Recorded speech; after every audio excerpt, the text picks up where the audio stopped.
নমস্কার। আপনারা নিশ্চয় সুস্থ আছেন, ভালো আছেন।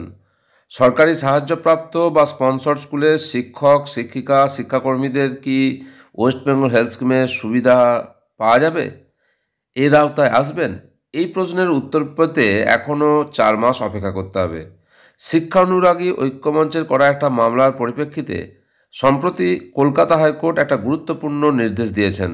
আদালত সরাসরি কোনো রায় না দিয়ে এই বিষয়ে চূড়ান্ত সিদ্ধান্ত নেওয়ার দায়িত্ব স্কুল শিক্ষা দপ্তরের উপরেই দিয়েছেন।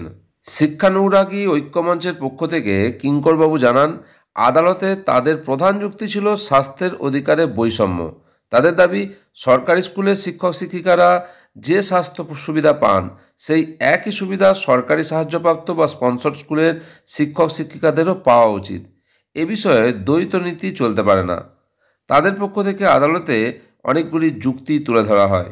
স্বাস্থ্যের মতো একটা মৌলিক বিষয়ে শিক্ষক শিক্ষিকাদের মধ্যে কোনো প্রকার বৈষম্য করা অনুচিত। সরকারি স্কুলের জন্য এক নিয়ম এবং সরকারি সাহায্যপ্রাপ্ত স্কুলের জন্য অন্য নিয়ম, এই ব্যবস্থার অবসান ঘটানো প্রয়োজন।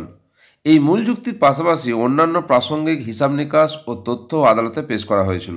কলকাতা হাইকোর্ট মামলার রায়দানের সময় আবেদনকারীদের দাবির যোগ্যতা বা মেরিট নিয়ে কোনো মন্তব্য করেনি। অর্থাৎ সাহায্যপ্রাপ্ত স্কুলের শিক্ষকরা বা শিক্ষাকর্মীরা এই সুবিধা পাওয়ার যোগ্য কিনা সে বিষয়ে আদালত কোনো সিদ্ধান্তে উপনীত হয়নি। পরিবর্তে আদালতের রায়ের কপির 6 নম্বর পয়েন্ট অনুযায়ী মাননীয় বিচারপতি 5 নম্বর রেসপন্ডেন্ট অর্থাৎ স্কুল শিক্ষা দপ্তরের প্রিন্সিপাল সেক্রেটারি এবং কমিশনারকে এই বিষয়টি খতিয়ে দেখার জন্য নির্দেশ দিয়েছেন। হাইকোর্ট কার্যত বলটি রাজ্য স্কুল শিক্ষা দপ্তরের কোর্টে ঠেলে দিয়েছেন। আদালত স্কুল শিক্ষা দপ্তরকে এই বিষয়ে একটি সুস্পষ্ট এবং যুক্তি সহকারে সিদ্ধান্ত নেওয়ার নির্দেশ দিয়েছে। দপ্তরকে বেশ কিছু বিষয় স্থির করতে হবে। শিক্ষক এবং শিক্ষাকর্মীদের ওয়েস্ট বেঙ্গল হেলথ স্কিমের সুবিধা দেওয়া যাবে কি না। যদি সুবিধা দেওয়ার সিদ্ধান্ত নেওয়া হয় তবে তার সপক্ষে বিস্তারিত যুক্তি পেশ করতে হবে।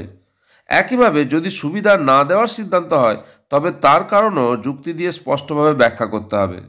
এই প্রক্রিয়াটি সম্পন্ন করার জন্য স্কুল শিক্ষা দপ্তরকে সর্বোচ্চ 4 মাসের সময় দেওয়া হয়েছে।